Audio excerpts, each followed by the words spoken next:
la syarika lah. Wa asyhadu anna Muhammadan abduhu wa rasuluh. Amma ba'd.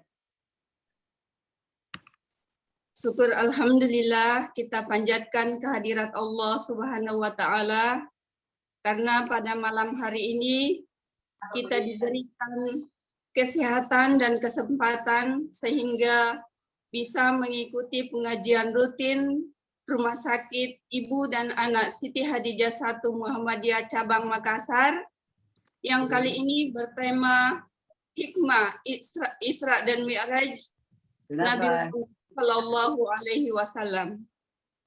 Gambar tak? Tak lupa pula salawat dan salam kita senantiasa curahkan kepada Nabi besar kita Muhammad Rasulullah Sallallahu Alaihi Wasallam yang telah mengantarkan kita dari peradaban hidup jahiliyah ke peradaban hidup Islamiyah seperti saat ini. Semoga kita semua termasuk ke dalam golongan orang-orang yang akan mendapatkan syafaat di hari akhir nanti. Amin ya rabbal alamin. Amin ya rabbal. Kepada yang terhormat Bapak Ustadz Haji Muhammad Said Abdul Samad LC, yang kami hormati pimpinan Daerah Muhammadiyah Kota Makassar beserta jajarannya, yang kami hormati pimpinan Cabang Muhammadiyah Makassar beserta jajarannya, yang kami hormati Bapak Direktur RSIA Siti Hadijah 1 Muhammadiyah Cabang Makassar, yang kami hormati Bapak-bapak, Ibu dokter yang sempat hadir pada malam hari ini, dan yang kami hormati saudara-saudariku karyawan-karyawati RSIA Siti Hadijah 1 Muhammadiyah Cabang Makassar. Hadirin dan hadirat yang saya hormati, sebelum memulai acara pada malam hari ini, izinkan saya membacakan susunan acara sebagai berikut. Pertama, pembukaan, kemudian pembacaan ayat suci Al-Quran. Selanjutnya, sambutan dari Bapak Direktur yang pada malam hari ini akan diwakili oleh Ibu Kabid Yanmed. Keempat, ceramah, dan yang terakhir penutup. Demikian rangkaian acara kita pada malam hari ini. Sebelum memulai acara pada malam hari ini, marilah kita bersama-sama membaca basmalah. Bismillahirrahmanirrahim. Lanjut ke acara kedua, yaitu pembacaan ayat suci Al-Quran yang akan dibawakan oleh saudari kita Ibu Kurnia Kadir SPDI. Kepadanya kami persilakan. Assalamualaikum warahmatullahi wabarakatuh. Waalaikumsalam warahmatullahi wabarakatuh. A'udzu billahi minasy syaithanir rajim.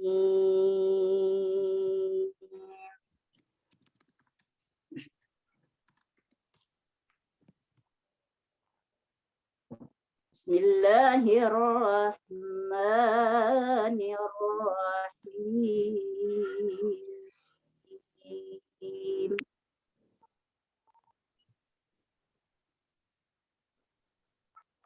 Subhanallazi asra bi'abadihi laylam minal masjidil haram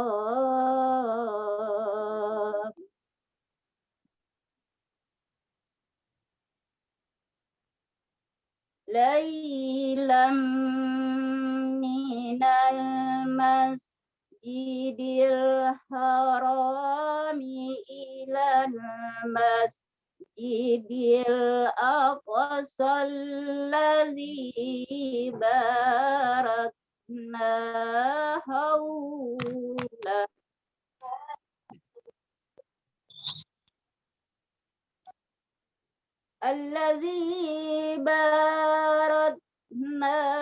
حوله لنريه من آياتنا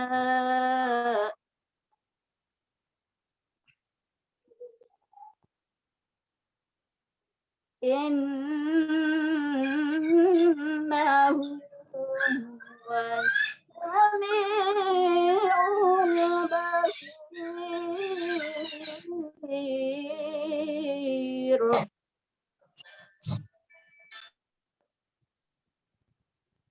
وآتينا موسى الكتاب وجعلناه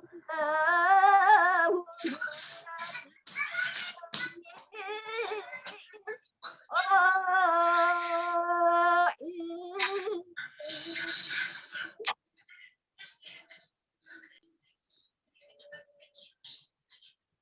هدى لبني إسرائيل ألا تتخذوا من دوني وكيلا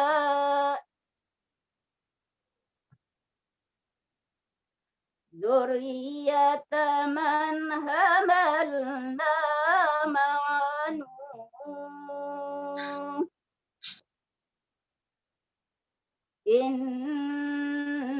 إنه كان عبدا شكورا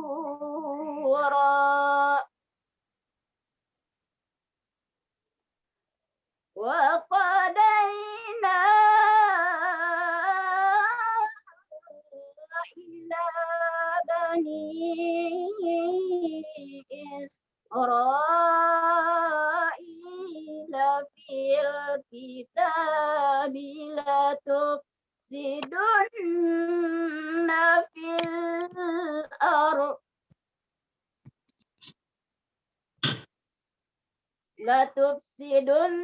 في الأرض مرتين ولتعلن علوا كبيرا وإذا جاء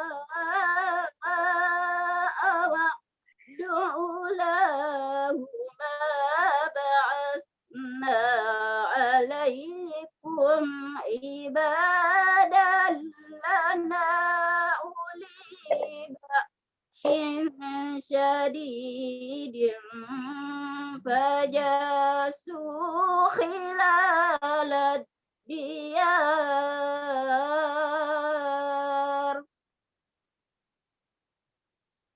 وكان وعدا مفعولا صدق الله العظيم. Assalamualaikum warahmatullahi wabarakatuh. Waalaikumsalam warahmatullahi wabarakatuh. Demikianlah tadi pembacaan ayat suci Al-Quran. Dan semoga Allah senantiasa memberikan pahala kepada yang membaca dan mendengarkannya. Amin ya Rabbal Alamin. Kita lanjut ke acara selanjutnya, yaitu sambutan oleh Bapak Direktur, dalam hal ini diwakili oleh Ibu Kepala Bidang Pelayanan Medik RSIA Siti Hadijah 1 Muhammadiyah Cabang Makassar, kepada Ibu Dr. Andi Alamanda Irwan MKes M Biomed. Kami persilakan. Terima kasih kepada Ibu Moderator, Ibu Fitri. Ya, Assalamualaikum warahmatullahi wabarakatuh. Waalaikumsalam warahmatullahi wabarakatuh. Puji syukur kita panjatkan kehadirat Allah Subhanahu wa Ta'ala.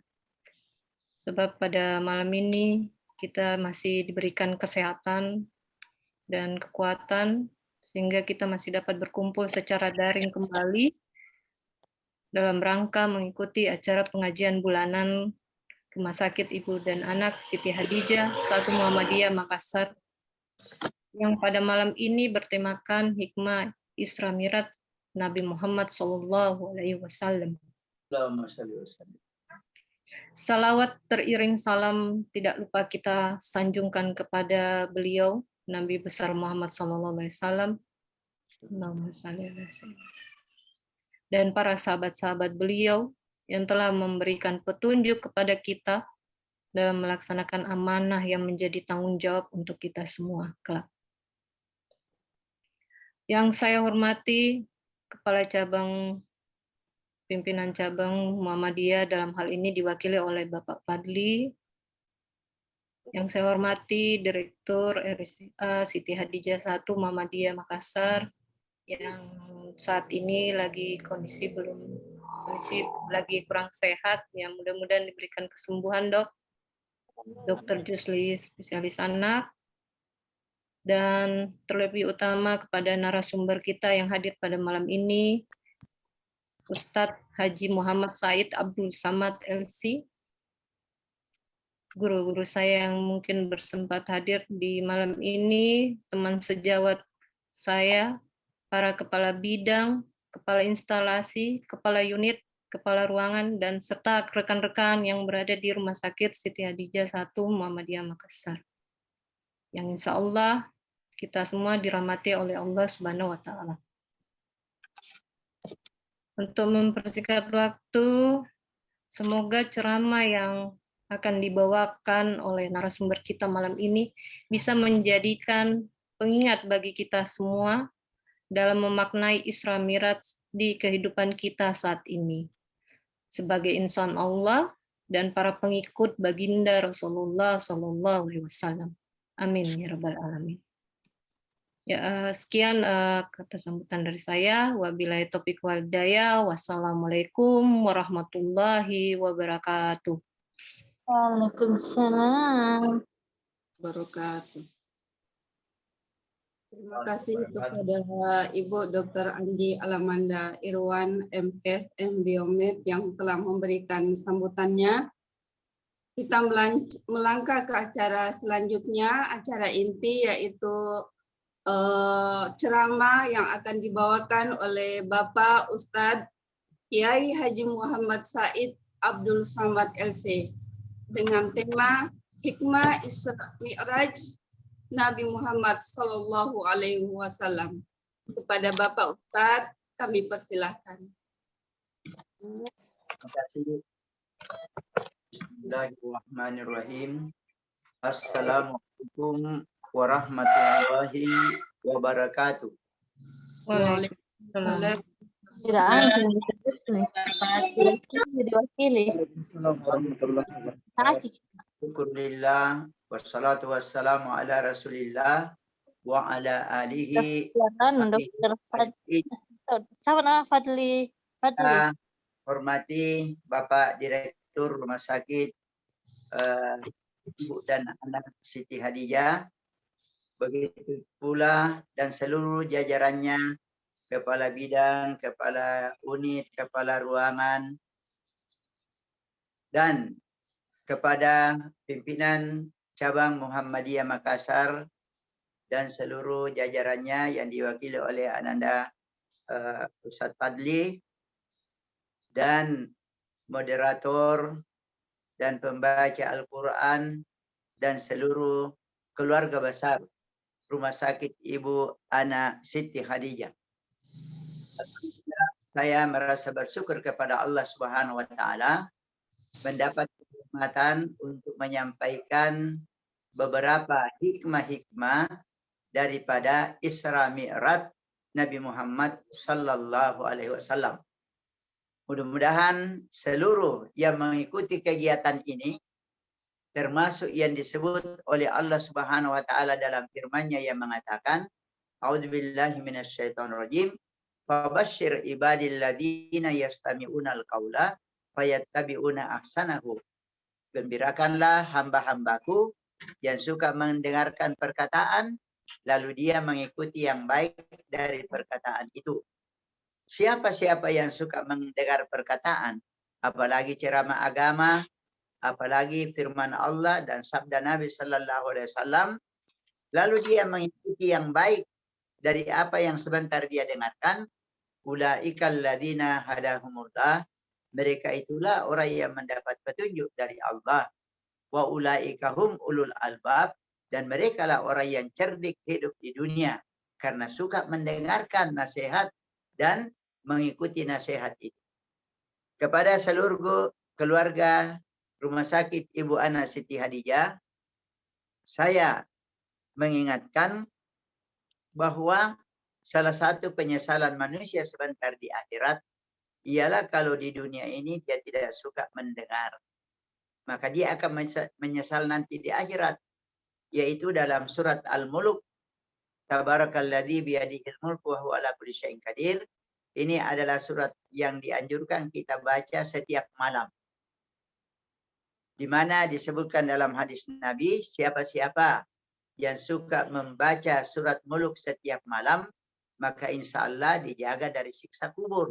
Nah, maka ini saya anjurkan kepada seluruh keluarga besar Rumah Sakit Ibu Ana Siti Hadijah, pimpinan Muhammadiyah Cabang Makassar, kiranya mengamalkan, yaitu mengusahakan membaca suratul Mulk dalam setiap malam. Di antara ayat yang terdapat dalam surah ini mengatakan, waqalu, dan mereka berkata, lau kunna nasma'u au na'qilu. Andai kata kami di dunia itu suka mendengar dan memikirkan apa yang kami dengar lalu kami ikuti yang baik, makunna fi ashabis sa'ir, tentu tidak termasuk penghuni neraka sa'ir. Tapi barulah mereka sadar lantaran tidak suka mendengar, maka kurang pemahamannya, karena kurang pemahamannya, kurang pengamalannya, akhirnya dia termasuk orang-orang yang menyesal dan orang yang celaka. Oleh karena itu saya sangat mengapresiasi kepada seluruh yang hadir dari keluarga besar Rumah Sakit Ibu Ana Siti Hadijah. Mudah-mudahan dari para pimpinan bisa melihat siapa di antara keluarga besar Rumah Sakit Ibu Ana Siti Hadijah ini yang senang mendengar pengajian, siapa yang sepertinya kurang kurang perhatiannya, maka yang kurang perhatiannya itu bisa ditanya-tanya, karena kita ini dianjurkan saling mendorong kepada kebaikan, wa tawasau bil haqqi wa tawasau bis sabar, kita saling mendorong kepada kebenaran dan kesabaran. Marilah kita memasuki masalah Isra dan Mi'raj Nabi Muhammad sallallahu alaihi wasallam. Sebagaimana yang kita ketahui bersama bahwa yang dimaksud dengan Isra dan Mi'raj adalah perjalanan yang luar biasa yang telah dialami oleh Nabi Muhammad sallallahu alaihi wasallam dari Masjidil Haram ke Masjidil Aqsa, kemudian naik ke langit yang ketujuh, kemudian menghadap Allah Subhanahu wa taala, dan kembali pada malam itu juga. Paginya Nabi Muhammad sudah ada di kota Mekah. Padahal di dalam ukuran perjalanan pada waktu itu dengan kendaraan yang ada, perjalanan dari Masjidil Haram ke Masjidil Aqsa itu memerlukan waktu 1 bulan. Kembali lagi 1 bulan. Maka inilah satu perjalanan yang luar biasa. Itulah di dalam ayat yang dibacakan oleh Ananda tadi, Ustazah Kurnia, itu mari kita simak artinya. Yaitu dikatakan, a'udzubillahi minasyaitonirrajim, bismillahirrahmanirrahim, subhanalladzi, maha suci Allah yang, maha agung Allah yang, apa? Asra bi'abdihi lailan, yang telah memperjalankan hambanya di waktu malam. Minal masjidil haram, dari Masjidil Haram, ilal Masjidil Aqsa, ke Masjidil Aqsa. Alladzi barakna haulahu, yang kami berkati di sekelilingnya. Linuriyahu min ayatina, agar kami perlihatkan kepada hamba kami ini, kata Allah, sebahagian dari tanda kebesaran kami. Innahu, sesungguhnya dia Allah itu huwas samiul basir, dialah yang maha mendengar lagi maha melihat. Para keluarga besar Rumah Sakit Ibu Ana Siti Hadijah dan para pendengar yang saya cintai dan saya muliakan. Inilah hikmahnya sehingga menurut ulama kenapa ayat ini dimulai dengan Subhana Maha Suci. Karena peristiwa ini untuk memahaminya, apalagi meyakininya, memerlukan keimanan. Keyakinan kepada kebesaran Allah Subhanahu wa Ta'ala. Bahwa kalau Allah yang menghendaki, tidak ada yang mustahil. Di dalam ayyakula lakum fayakun. Allah itu kalau dia menghendaki sesuatu, dia hanya mengatakan kun fayakun, jadilah maka jadilah. Nah, perjalanan ini, makanya kalau kita cari perumpamaannya, para saudara sekalian, ini masih ikuti semuanya. Masih, Pak. Ya, coba kita dengarkan ini. Andai kata ada semut yang bisa berbicara kepada temannya, lalu dia berkata kepada temannya itu, semutnya itu ada di Makassar.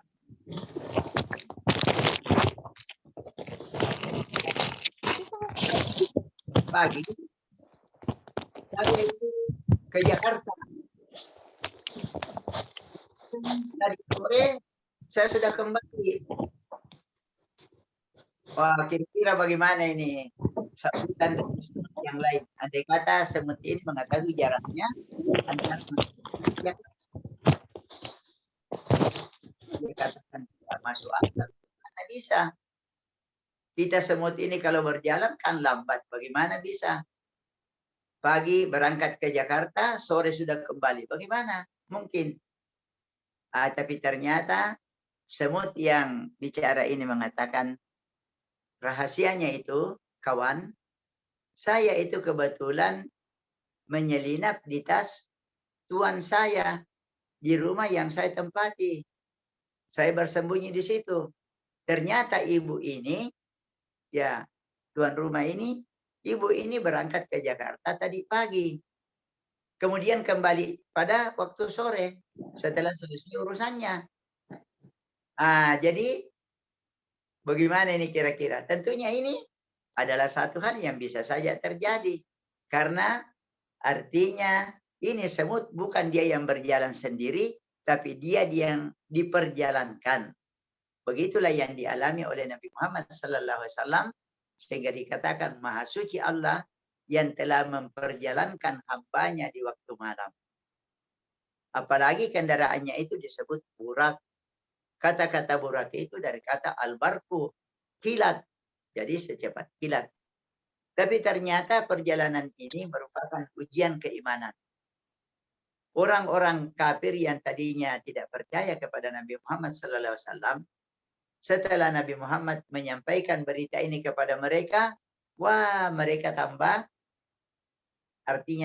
tidak percaya kepada Nabi Muhammad. Seakan-akan mereka mengatakan, wahai Muhammad, selama ini banyak perkataanmu yang benar, tapi sekarang ini betul-betul kau sudah sangat pendusta, tidak masuk di akal. Kamu katakan bisa ke Masjidil Haram, ke langit yang ketujuh baru kembali, dan hanya satu malam, tidak masuk di akal. Sebahagian orang beriman juga yang baru masuk Islam, yang keimanannya belum mantap, ya dia jadi ragu-ragu juga kepada Nabi Muhammad SAW. Maka ini orang-orang kafir datang kepada Abu Bakar dengan tujuan mudah-mudahan Abu Bakar As-Siddiq juga mau ragu-ragu kepada Nabi Muhammad SAW. Mereka katakan, wahai Abu Bakar, kamu sudah dengarkan apa yang dikatakan temanmu? Siapa? Muhammad. Apa yang dia katakan? Katanya tadi malam dia diperjalankan dari Masjidil Haram ke Masjidil Aqsa, lalu naik ke langit yang ketujuh, menghadap kepada Allah, dan kembali lagi pada malam itu juga. Kamu percaya? Maka Abu Bakar itu berkata, apakah betul Muhammad yang katakan? Ya betul. Nah, ini orang kafir menyangka Abu Bakar itu sudah ragu-ragu juga. Tapi setelah mereka mengatakan bahwa betul Muhammad yang mengatakan, coba kita dengarkan apa jawabannya Abu Bakar. Jawabannya Abu Bakar mengatakan, kalau memang Nabi Muhammad yang katakan, lebih daripada itu saya percaya. Nah, ini para keluarga, saya mengajak mari kita seperti Abu Bakar. Itulah sebabnya beliau disebut As-Siddiq, orang yang sangat membenarkan Al-Quran, sangat membenarkan Nabi Muhammad SAW dengan hadis-hadisnya. Maka kalau kita ingin menjadi orang yang selamat, mari kita yakin kalau memang itu sudah ada ayatnya, sudah ada hadisnya, jangan kita ragu-ragu. Itu dia yang disebut dalam firman Allah, Dzalikal kitabu la raiba fihi hudal lil muttaqin. Inilah kitab suci Al-Quran. Ya, ini kitab suci Al-Quran. Tidak ada keraguan di dalamnya. Ikutilah. Karena inilah petunjuk bagi orang yang bertakwa. Maka sekaligus saya mengajak kepada seluruh keluarga saya. Ya, karena saya menganggap seluruh keluarga Ibnu Sirin ini adalah keluarga saya. Saya termasuk orang tuanya. Maka saya mengajak, mari kita cinta kepada Al-Quran. Inilah penyelamat kita di dunia dan di akhirat. Kalau kita cinta kepada Al-Quran, lalu kita ikuti petunjuk-petunjuknya. Nah, jadi ini yang para ulama. Kenikmatan agama ini hanya bisa dirasakan oleh orang yang yakin. Kalau kita selalu ragu-ragu, maka kita tidak akan merasakan kenikmatan agama ini. Kemudian di situ dikatakan bi'abdihi, hambanya. Siapakah itu hambanya? Ialah Nabi Muhammad sallallahu alaihi wasallam. Dan salah satu yang perlu kita garis bawahi para keluarga sekalian, bahwa Nabi Muhammad itu ternyata mendapat penghormatan yang lebih dari Allah Subhanahu wa taala dibandingkan dengan nabi-nabi yang lain. Kalau di dalam Al-Quran itu, biasanya nabi-nabi itu dipanggil saja dengan, yaitu, ya Adamu, dipanggil namanya, wahai Adam, ya Ibrahimu, wahai Ibrahim, ya Nuh, wahai Nuh. Tapi Nabi Muhammad tidak pernah ada dalam Quran, panggilan beliau mengatakan, ya Muhammad, tidak ada. Tapi beliau dipanggil dengan jabatannya, ya ayuhan Nabi, wahai Nabi. Ya ayuhar Rasul, wahai Rasul. Dan di sini dipanggil dengan jabatannya yang begitu penting dan begitu terhormat. Beliau disebut sebagai hamba Allah. Karena beliaulah orang yang paling melaksanakan, yaitu seluruh persyaratan penghambaan dengan sempurna kepada Allah Subhanahu wa taala. Ini juga menjadi pelajaran kepada saya dan kepada seluruh keluarga besar Rumah Sakit Ibu Anak Khadijah. Mari kita meyakini bahwa tugas hidup kita di dunia ini adalah beribadah, memperhambakan diri kepada Allah. Maka nomor satukanlah ibadah dalam kehidupan kita ini. Nomor satukan ibadah. Karena inilah tugas utama kita. Semakin bagus ibadah kita kepada Allah, maka semakin tinggi derajat kita di dunia dan di akhirat menurut Allah Subhanahu wa taala. Dan kalau kita ini orang yang malas beribadah, orang yang ragu-ragu beribadah, tidak bersemangat beribadah, maka begitu pula balasannya yang kita akan dapatkan sebentar di akhirat. Selanjutnya di sini dikatakan lailan, pada satu malam. Alhamdulillah malam ini dijadikan oleh Allah Subhanahu wa taala untuk kita tempati istirahat.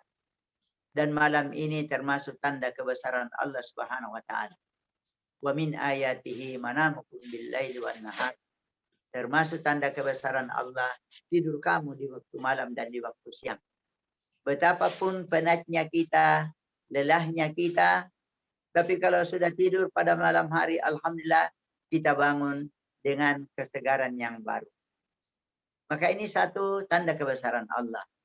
Tapi menurut petunjuk di dalam agama kita, bahwa malam ini di samping kita gunakan untuk istirahat, janganlah digunakan semuanya untuk istirahat, gunakanlah sebahagiannya untuk bangun, yaitu bermunajah, berdoa kepada Allah Subhanahu wa taala. Itulah yang disebut dengan salat malam, salatul lail, atau salat tahajud, atau salat witir. Para keluarga Rumah Sakit Ibnu Sina yang saya cintai, yaitu dalam Quran dikatakan, wa minal laili fatahajjat bihi nafilatan laka asa ayyab'atsaka rabbuka maqaman mahmuda. Dan sebahagian dari waktu malam ini bangunlah bertahajud, salat kepada Allah Subhanahu wa taala, semoga Allah membangkitkan kamu kelak pada kedudukan yang terhormat dan terpuji. Insya Allah sesuai dengan janji Allah ini, siapa-siapa yang suka salat tahajud, siapa-siapa yang suka salat witir, yang menggunakan sebahagian dari waktunya di malam itu untuk bermunajat kepada Allah, yang merupakan waktu istimewa yang sangat dianjurkan kita beribadah padanya, maka insya Allah Allah akan memberikan kepadanya berkah, rahmat, dan kedudukan yang terhormat, terpuji di dunia ini, apalagi di akhirat. Saya banyak mengenal orang-orang yang terhormat, orang-orang tokoh-tokoh masyarakat. Salah satu yaitu ibadah utama mereka itu adalah mereka sangat memperhatikan salat tahajud. Dan salat tahajud ini banyak sekali manfaatnya, termasuk memberikan kepada kita kelegahan, ketenangan dalam hati kita, memberikan kita semangat. Kemudian juga disebutkan dalam hadis bahwa salat tahajud itu menjadi yaitu pengusir penyakit-penyakit kita. Ini disebutkan dalam hadis Nabi sallallahu alaihi wasallam. Apalagi para keluarga sekalian, sebagaimana yang kita ketahui bersama bahwa kondisi negara kita ini dalam keadaan yang tidak terlalu baik. Apa sebabnya? Ya karena negara kita ini sangat banyak utangnya, yaitu sudah ribuan triliunan. Kemudian pajaknya, saja, bunganya saja sudah sukar dibayar. Dan kebetulan negara yang memberi kita utang itu negara komunis. Maka ini sudah dimaklumi, namanya siapa yang banyak utangnya, is'al, iseng yalemu. Berarti kita ini di bawah dominasi daripada negara pemberi pinjaman kepada kita. Sehingga kadang-kadang kita melihat ada kebijaksanaan yang menyentuh kita ini sebagai masyarakat, ya kadang-kadang tidak sesuai dengan agama kita, tidak mendukung agama, malahan kadang-kadang seperti melemahkan agama. Itu sudah bisa dimaklumi karena ya ini adalah negara pemberi utang di mana mereka itu komunis. Kita juga yang melihat banyak hal, maka tentunya sangat pantas kalau kita ini sewaktu-waktu atau selalu bangun salat tahajud, berdoa kepada Allah Subhanahu wa taala, mudah-mudahan Allah menjaga negara kita ini, menjaga Islam dan umat Islam di negara ini, jangan sampai mengalami hal-hal yang terjadi di negara lain seperti di Spanyol. Di Spanyol itu pernah Islam berjaya selama 8 abad. Ya, tapi karena konspirasi musuh Islam dan kelemahan yang terjadi di kalangan kaum muslimin, akhirnya Islam lenyap dari sana. Nah, ini tidak ada jaminan di Indonesia tidak terjadi yang seperti ini. Maka ini ditentukan seberapa upaya kita ini memohon kepada Allah, semakin banyak yang memohon kepada Allah, maka tentunya perhatian Allah semakin besar untuk melindungi dan menjaga kita dari musuh yang sangat berbahaya dan sangat kuat sekarang ini. Kemudian dikatakan minal masjidil harami ilal masjidil aqsa. Dari Masjidil Haram ke Masjidil Aqsa. Ini menunjukkan kepada kita bahwa kita ini sebagai umat Islam, umatnya Nabi Sallallahu Alaihi Wasallam, hendaknya kita ini cinta kepada masjid. Karena masjid itu adalah rumahnya Allah. Dan siapa-siapa yang selalu berkunjung ke rumahnya Allah, itu sudah tidak diragukan lagi kualitas imannya. Maka saya menganjurkan kepada seluruh karyawan, terutama yang laki-laki, ya tentunya wanita juga sesuai dengan kesempatannya. Jangan kita yaitu tinggalkan ini salat dan usahakanlah selalu salat di rumah. Begitu juga kalau kita salat di rumah atau salat jamaah di rumah, begitu juga di rumah sakit kita sudah alhamdulillah sudah ada musallanya. Ya mudah-mudahan kita apabila azan dikumandangkan. Karena ini akan mengundang berkah dan kebaikan untuk diri kita dan termasuk juga untuk rumah sakit kita akan diberkati oleh Allah Subhanahu wa taala. Saya sampaikan di sini sabda Nabi sallallahu alaihi wasallam yang mengatakan salah satu golongan yang akan mendapat naungan yang istimewa sebentar di hari kemudian ialah di padang mahsyar di kala matahari itu sangat dekat jaraknya dari kepala manusia. Maka salah satu golongan yang akan dapat naungan yang istimewa adalah warajulun qalbuhu mu'allaqun fil masajid, seseorang yang hatinya selalu rindu ke masjid salat berjamaah atau cinta kepada masjid, ya suka meramaikan masjid, suka menyumbang masjid. Kalau Ramadan nanti mapa buka, ini semua termasuk memakmurkan masjid. Ya. Kemudian di situ dikatakan Masjidil Aqsa alladzi barakna haulahu. Masjid Aqsa yang kami berkati sekelilingnya. Kenapa Masjidil Aqsa ini diberkati para keluarga sekalian? Karena di Masjidil Aqsa ini banyak nabi-nabi yang dibangkitkan oleh Allah Subhanahu wa taala. Di situ ada Nabi Daud, Nabi Sulaiman, begitu juga Nabi Musa, begitu juga Nabi Zakaria, Nabi Yahya, Nabi Isa. Itu semuanya dibangkitkan di Masjidil Aqsa di Palestina. Dan karena semuanya ini menyampaikan risalah dari Allah Subhanahu wa taala, pesan-pesan dari Allah, maka di sekitar Masjid Aqsa ini diberkati. Ini juga menjadi petunjuk dan pelajaran bahwa kalau di satu tempat banyak disampaikan ajaran-ajaran agama, yaitu suka membaca Al-Quran, mengkaji Al-Quran, maka ini tempat itu akan diberkati oleh Allah Subhanahu wa taala. Mudah-mudahan ini juga menjadi perhatian kita keluarga besar dari Rumah Sakit Ibu Ana Khadijah. Linuriyahu min ayatina, agar kami perlihatkan kepada Nabi Muhammad itu sebahagian dari tanda-tanda kebesaran kami. Para keluarga sekalian, mari kita ketahui bahwa sebelum terjadi peristiwa Isra dan Mi'raj, maka Nabi itu mengalami yang disebut dengan Amul Husni, tahun duka cita. Duka cita yang tidak biasa, duka cita yang luar biasa. Kenapa? Yang pertama-tama adalah istri beliau yang sangat setia, Siti Khadijah, yang merupakan pendukung utama beliau dalam dakwanya, meskipun umurnya terpaut 15 tahun dengan Nabi Sallallahu Alaihi Wasallam, tapi beliau itu luar biasa cintanya kepada suaminya, dan dia serahkan hartanya untuk membantu dakwah Nabi Muhammad Sallallahu Alaihi Wasallam. Dan yang lebih luar biasa lagi, Siti Khadijah ini begitu pintar dan begitu ahli. Kalau Nabi Muhammad sudah mengalami masalah, sudah dikata-katai di luar, diusir, dicaci maki, ditolak, kalau sudah kembali ke rumahnya, maka ternyata Siti Khadijah ini sangat pintar menghibur Nabi Muhammad Sallallahu Alaihi Wasallam sehingga beliau itu kembali menjadi tenang dan kembali bersemangat.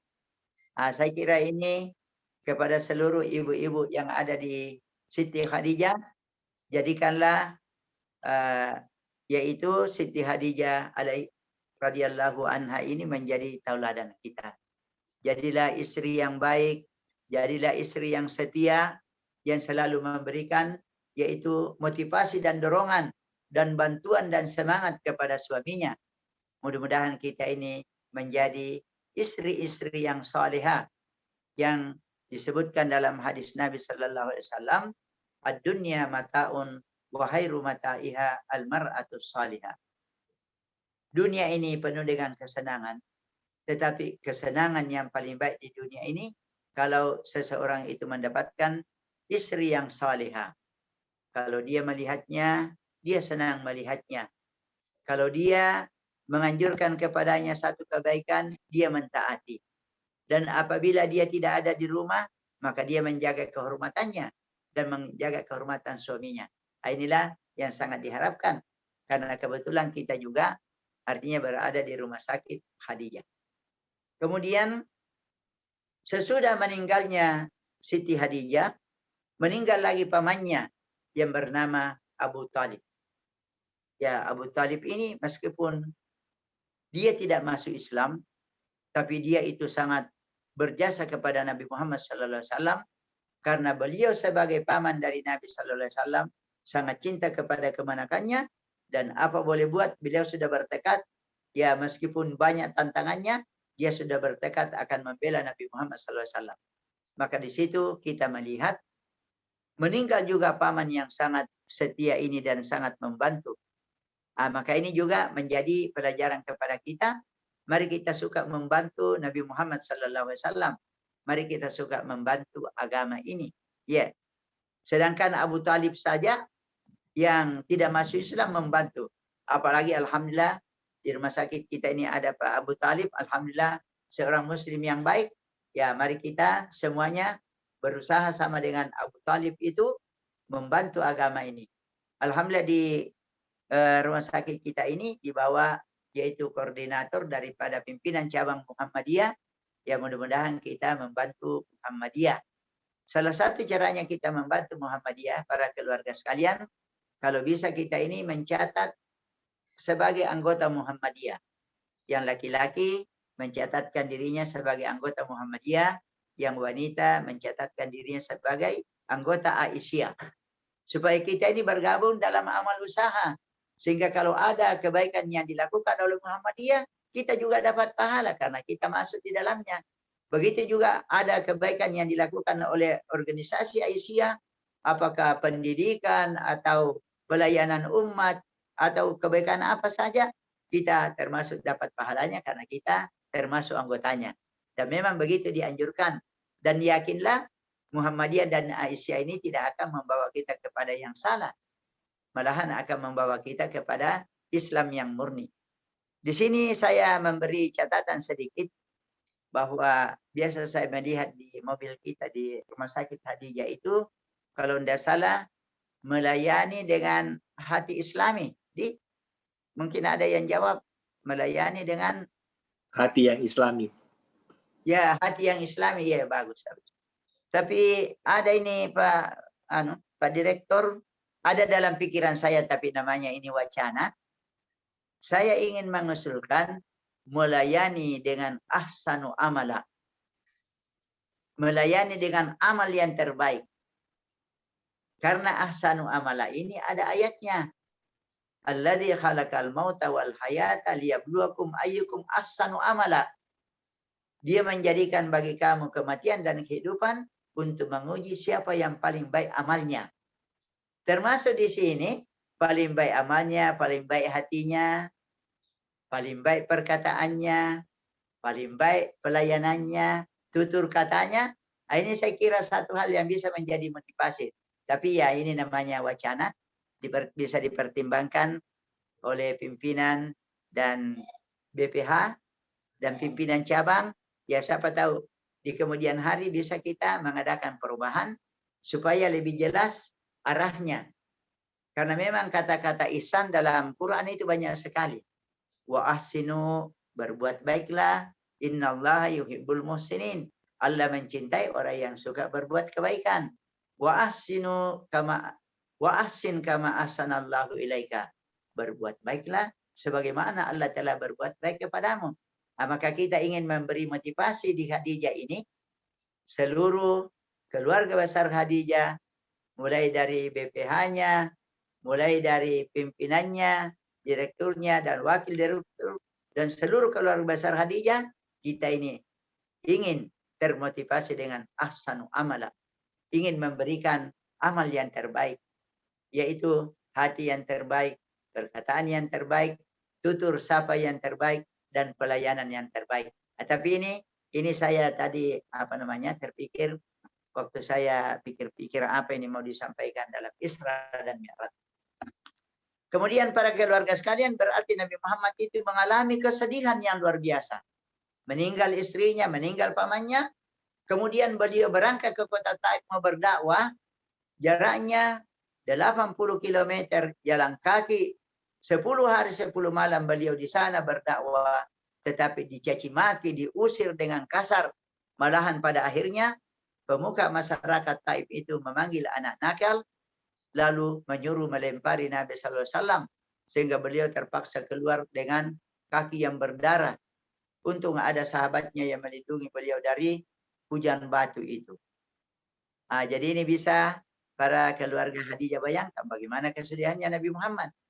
Maka perjalanan Isra dan Mi'raj ini, itu di ujungnya dikatakan, innahu huwas sami'ul basir.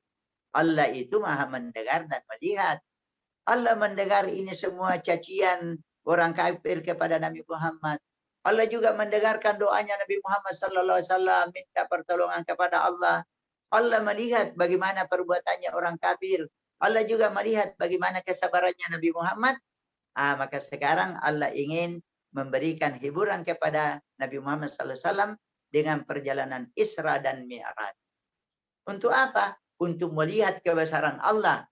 Bahwa apa yang beliau alami, tantangan, kesedihan, tidak ada artinya. Dibandingkan dengan kenikmatan yang luar biasa yang beliau akan dapatkan sebentar di akhirat, yaitu surga Jannatul Naim. Maka dalam perjalanan Isra dan Mi'raj ini, Nabi Muhammad mendapat kehormatan. Di antaranya Nabi Muhammad memimpin salat berjamaah bersama dengan seluruh nabi-nabi yang dibangkitkan oleh Allah untuk mengikuti salatnya Nabi Muhammad SAW di Masjidil Aqsa. Kemudian beliau naik ke langit demi langit disambut oleh malaikat yang luar biasa banyaknya. Dan seluruh nabi-nabi yang ada di malaikat itu juga menyambut beliau.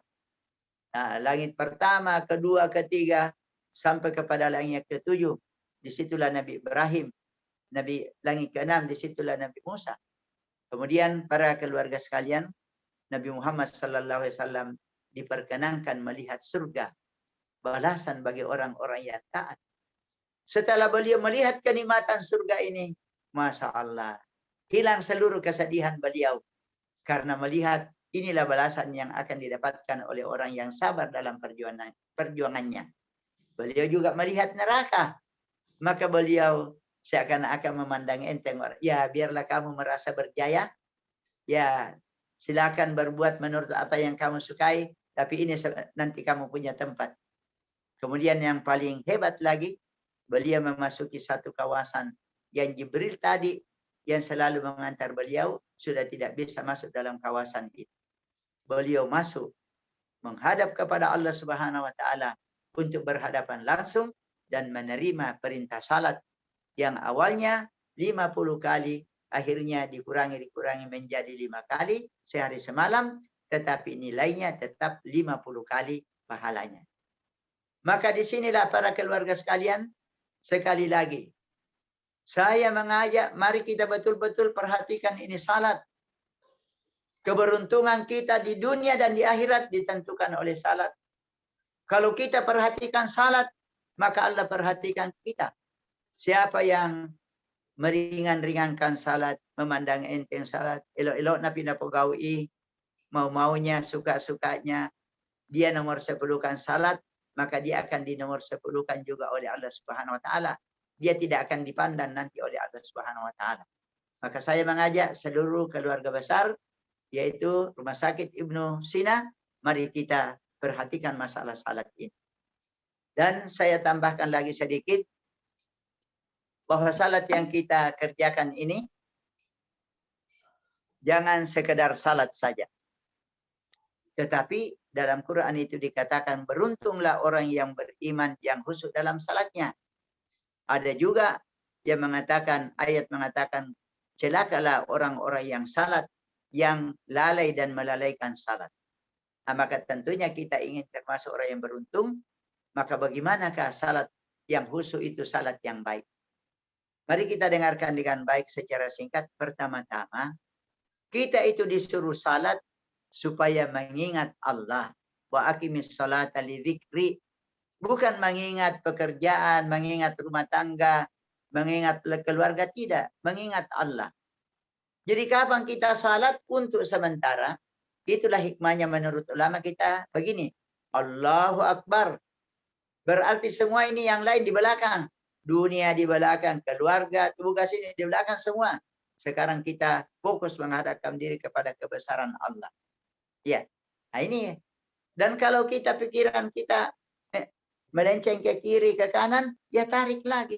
Saya ini salat untuk mengingat Allah dalam waktu 5 menit, 7 menit saja. Kita ini berjuang. Tapi para keluarga sekalian, yang dimaksud mengingat Allah di sini bukan mengingat zatnya Allah, tetapi mengingat sifat-sifatnya Allah. Ingat namanya Allah, sifatnya Allah, dan perbuatannya Allah. 3 ini. Apa namanya Allah? Ar-Rahman, Ar-Rahim, Malik Yaumiddin. Apa sifatnya Allah? Yang Maha Pengasih, Maha Penyayang, memiliki hari pembalasan, Tuhan semesta alam, yang menguasai hari pembalasan. Apa perbuatannya Allah? Semua yang ada ini perbuatan Allah. Matahari, bulan, terutama tubuh manusia ini adalah perbuatannya Allah. Siapakah yang menjadikan mata kita melihat? Bukan kita. Bukan kita menjadikan telinga mendengar. Bukan kita menjadikan lidah ini bisa bicara. Apalagi jantung dan paru-paru kita. Bukan kita yang menggerakkan sehingga dia berfungsi. Semuanya itu perbuatan Allah. Maka para keluarga sekalian, itulah yang perlu kita ingat dalam salat. Coba dicatat baik-baik. Surat Asy-Syu'ara ayat 217. Ia mengatakan, wa tawakkal 'alal azizir rahim. Bertawakkallah kepada Allah yang Maha Perkasa lagi Maha Penyayang. Alladzi yaraka hina taqumu, yang melihat kamu di saat kamu berdiri salat. Mari kita merasa bahagia, gembira. Alhamdulillah, ternyata saya salat dilihat oleh Allah Subhanahu wa taala. Wa taqallubaka fis sajidin. Kita bolak-balik bersama orang yang sujud dilihat oleh Allah. Innahu huwas samiul alim. Allah itu Maha mendengar lagi Maha mengetahui. Jadi Allah melihat gerakan salat kita sehingga diperbaiki. Jangan macam-macam. Allah mendengar suara kita. Perbaiki bacaannya. Jangan dibaca artinya sangat cepat dan tidak benar. Dan Allah mengetahui apa di pikiran kita. Apa di hati kita di waktu kita salat. Apakah kita itu mengingat Allah atau mengingat pekerjaan? Yang selanjutnya menolong kita untuk khusyuk dalam salat. Usahakanlah, wahai para keluarga rumah sakit hadiah yang saya cintai, usahakanlah mengetahui makna yang kita baca dalam salat. Mulai dari takbiratul ihram sampai kita mengatakan assalamualaikum, usahakan tahu maknanya. Sehingga lidah kita mengucapkan, pikiran kita itu mengikuti makna apa yang kita ucapkan. Supaya pikiran ini tidak kemana-mana. Apa dalilnya? Dalilnya adalah firman Allah yang mengatakan, ya ayyuhalladzina amanu la taqrabus salata wa antum sukara hatta ta'lamu ma taquluna. Wahai orang yang beriman, janganlah kamu mendekati salat dalam keadaan kamu mabuk sehingga kamu paham apa yang kamu ucapkan. Ya. Terutama surat Al-Fatihah wajib hukumnya kita tahu artinya, para keluarga sekalian. Yang ketiga, usahakanlah mengaitkan kita punya salat ini dengan kematian. Ada hadis mengatakan salli salata muaddiin. Salatlah seperti orang yang sudah mau mati. Bagaimana kira-kira kalau kita tahu bahwa kita sudah akan mau mati? Mungkin kita sudah divonis hukum mati sebentar subuh. Bagaimana salat kita malam ini? Pasti diperbaiki. Nah, maka begitulah anjuran ulama. Katanya kalau kita salat isya, hati kita mengatakan, saya perbaiki salat isya saya, siapa tahu umur saya tidak sampai subuh. Saya perbaiki salat subuh saya, siapa tahu tidak sampai duhur saya punya umur. Begitu seterusnya. Yang terakhir sekali, para keluarga sekalian, bahwa supaya kita itu mempunyai salat yang khusyuk dan baik, jangan bosan berdoa memohon kepada Allah. Jangankan saya, jangankan para keluarga sekalian, Nabi Ibrahim saja yang sudah Nabi dan bergelar Khalilullah kekasih Allah, beliau berdoa kepada Allah supaya ditolong dan dibantu oleh Allah untuk bisa mendirikan salat dengan baik. Itulah doa beliau di dalam surat Ibrahim yang mengatakan, Rabbi ja'alni muqimas shalah. Tuhanku,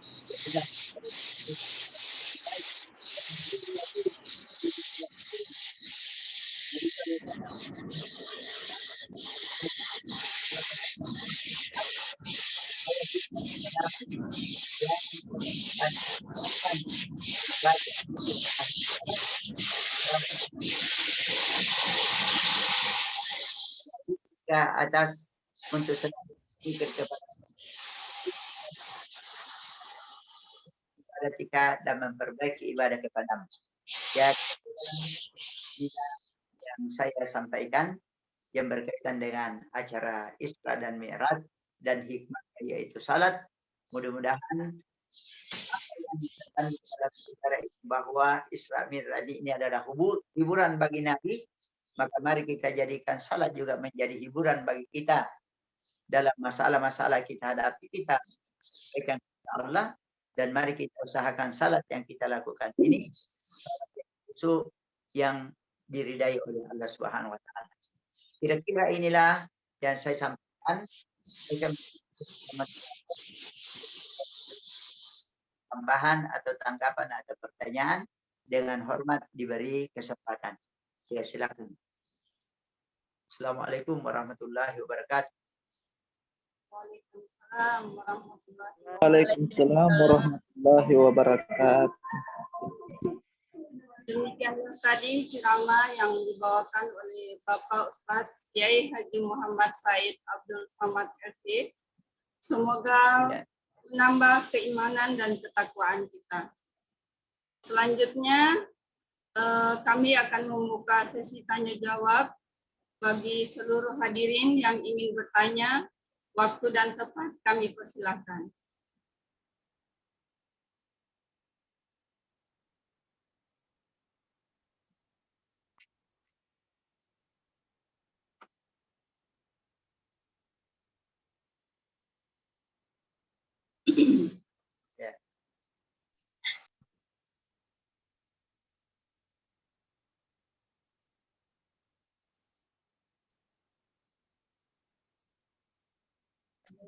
Saya Ibu Fitri.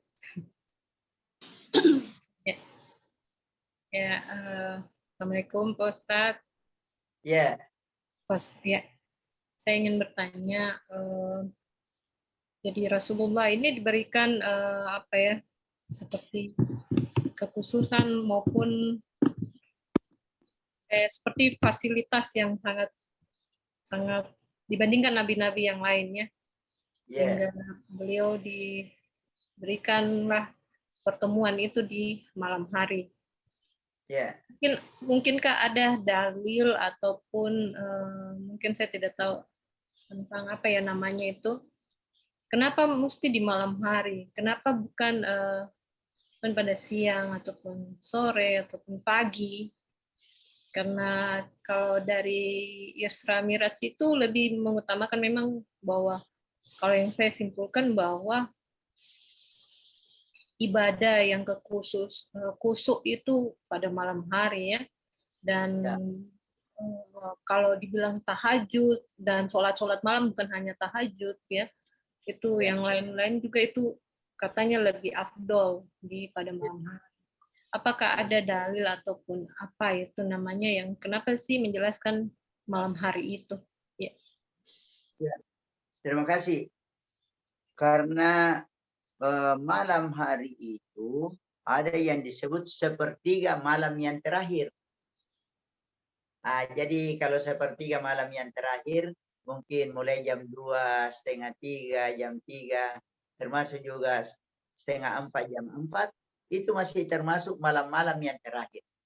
Itu disebut bahwa Allah Subhanahu wa taala turun ke langit dunia, lebih dekat kepada hambanya dan berkata, siapakah yang berdoa supaya ku terima doanya?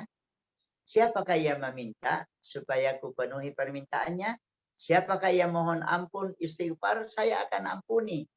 Itu memang khusus itu. Jadi pada malam hari Allah Subhanahu wa taala itu lebih dekat.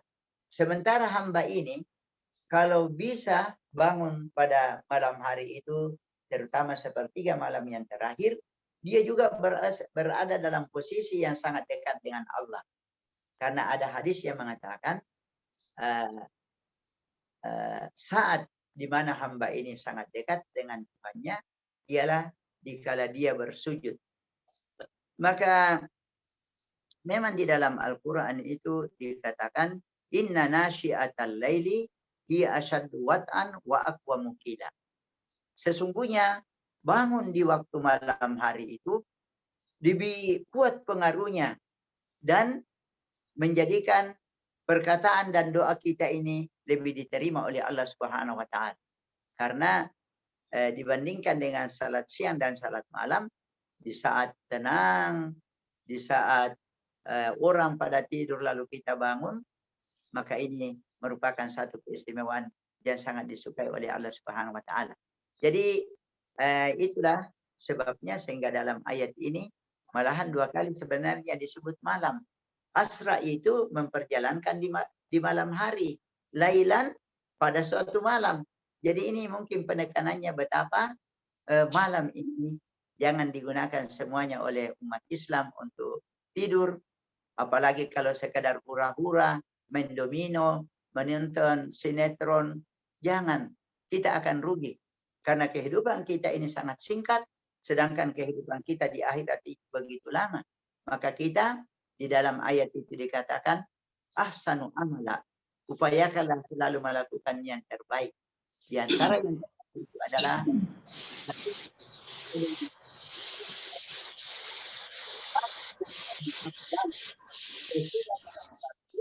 adalah salat tahajud. Ya, kira-kira begitu. Karena dalam ayat yang inna laka fin nahari sabahan tawila. Pada siang hari banyak kesibukan kamu sehingga mungkin konsentrasi tidak begitu fokus. Ya, bagaimana salat dulu Allah Akbar. Bagaimana di apotik, bagaimana di ini. Kita punya pikiran agak terpecah. Tapi di saat hening, di saat kita bangun tidak ada kegiatan kecuali ibadah, maka ini tentunya luar biasa. Ya, kira-kira begitu. Ya, terima kasih Pak Ustaz. Ya. Ya, barangkali ada satu lagi penanya. Saya Ibu Fitri dengan Ramla Muslimin, boleh? Iya, silakan. Ya. Ya, Assalamualaikum Ustadz. Ya, Ya, terima kasih Ustadz. Tadi materinya sangat baik dan alhamdulillah sudah dapat beberapa ilmu-ilmu yang sudah disampaikan Ustadz. Yang ingin saya tanyakan di sini Ustadz, tadi masalah salat witir. Untuk salat witir ini Ustadz, saya belum paham betul. Sebaiknya yang afdolnya itu dilaksanakan sebelum kita tidur ataukah boleh setelah kita tidur, setelah kita menjalankan sholat tahajud di sepertiga akhir malam. Yeah. Itu pertanyaan saya yang pertama Ustadz. Yang kedua, tadi dikatakan bahwa paman Nabi itu sangat menyayangi Nabi atau Rasulullah. Nah, sementara pamannya sendiri tidak masuk Islam, Ustadz. Nah, yang ingin saya tanyakan di sini, apakah pernah saya dengar juga Ustadz bahwa kalau tidak masuk Islam orang itu tidak akan bakalan masuk ke dalam surga. Nah, sementara tadi paman Nabi sangat menyayangi Nabi dan banyak berkorban untuk Nabi. Mungkin itu saja Ustadz. Mohon penjelasannya. Terima kasih banyak Ustadz. Assalamualaikum warahmatullahi wabarakatuh. Waalaikumsalam warahmatullahi wabarakatuh. Ya, terima kasih atas pertanyaan Kak. Jadi begini, witir itu artinya ganjil. Ada hadis mengatakan innallaha witrun yuhibbul witra. Allah itu ganjil karena tunggal dan Allah mencintai yang ganjil. Jadi 1, 3, 5. Itulah sebabnya diantaranya seperti zikir sesudah salat subhanallah 33 kali. Alhamdulillah ya itu. Maka ini salat witir memang ada keterangannya. Ada yang mengatakan salat witir sebelum tidur. Ada juga yang mengatakan jadikanlah akhir salat kamu itu pada waktu malam adalah witir. Jadi kesimpulannya, siapa-siapa yang khawatir tidak bangun sebelum subuh, ya khawatir mungkin ketiduran, nanti dia bangun subuh setelah azan, berarti tidak ada kesempatan witir. Maka lebih baik dia kerjakan witir sebelum tidur. Dia salat isya, lalu salat sunat isya 2 rakaat, sudah itu dia ambil 3 rakaat. Ya, artinya alhamdulillah dia sudah dapat witir. Karena Nabi sallallahu alaihi wasallam mengatakan, ahabbul a'mali ilallahi adwamuha wa iqalla. Amal yang paling dicintai Allah yang kontinu meskipun sedikit. Tetapi andai kata kita ini sudah terbiasa dan yakin, insya Allah saya bisa bangun, apalagi dia mungkin menggunakan jam yang membangunkan dan sebagainya atau HP, bisa bangun, maka yang paling baik kalau witir itu sesudah kita salat tahajud, baru kita tutup dengan witir. Yang menjadi masalah di sini, mungkin seperti Ramadan. Dalam bulan Ramadan, kalau kita ikut tarwih, biasanya imam itu sudah witir. Maka bagus kita ikuti sampai selesai itu imam. Jangan kita tinggalkan. Karena ada hadis yang mengatakan, siapa-siapa yang mengikuti salatnya imam sampai selesai, dia diberikan pahala seakan-akan dia salat malam, 1 malam terus-menerus. Bagaimana sebentar kalau kita ini bangun dan bisa salat tahajud. Boleh kita salat tahajud dan tidak usah lagi witir. Karena kita sudah witir pada permulaan malam. Ya. Tapi pribadi saya, biasa saya kerjakan begini. Saya ikut imam witir 3 rakaat. Tapi di waktu dia witir 3 rakaat, saya tidak ikut salam. Setelah imam salam, saya tambah 1 rakaat. Sehingga nanti kalau saya salat tahajud, saya tetap tutup dengan witir karena memang saya belum melakukan salat witir. Ya kira-kira begitu jawaban saya. Wallahu a'lam. Ya. Yang kedua tadi apa tadi itu paman Nabi sallallahu alaihi wasallam. Ini jadi itu pamannya Nabi kasihan. Waktu dia mau meninggal dunia, maka Nabi Muhammad datang kepadanya, wahai pamanda, ucapkanlah la ilaha illallah. Dengan ucapanmu ini, saya jadikan alasan mendoakan kamu supaya seluruh dosamu diampuni oleh Allah. Tapi kebetulan waktu itu di situ ada juga teman-temannya Abu Talib, Abu Jahal, ini dan itu. Dia katakan jangan keluar dari agama kita, agamanya nenek moyang kita. Akhirnya Abu Talib itu tidak masuk Islam, tidak mengucapkan 2 kalimat syahadat. Nabi Muhammad mendoakan. Tapi turun ayat dalam surat At-Taubah yang mengatakan, maka nalin nabi walladzina amanu ayyastaghfiru lil musyrikin. Tidak boleh bagi seorang nabi dan orang beriman memohon orang musyrik meskipun keluarga dekatnya setelah jelas mereka itu penghuni neraka jahim karena tidak masuk Islam.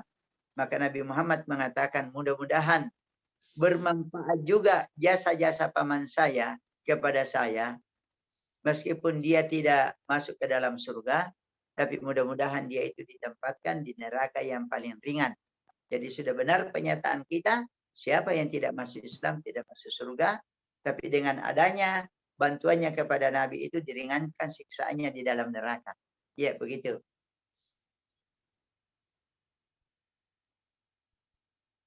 Ya, terima kasih Ustaz. Ya.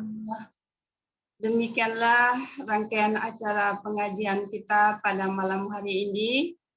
Semoga ceramah kali ini menambah keimanan kita dan ketakwaan kita kepada Allah Subhanahu wa taala. Sebelum menutup acara pengajian rutin malam ini, izinkan saya selaku pembawa acara memohon maaf jika ada kata-kata yang tidak berkenan. Subhanaka rabbika rabbi izzati amma yasifun. Wassalamun alal mursalin. Walhamdulillahi rabbil alamin. Wassalamualaikum warahmatullahi wabarakatuh. Waalaikumsalam. Waalaikumsalam warahmatullahi wabarakatuh. Terima kasih Pak Ustadz.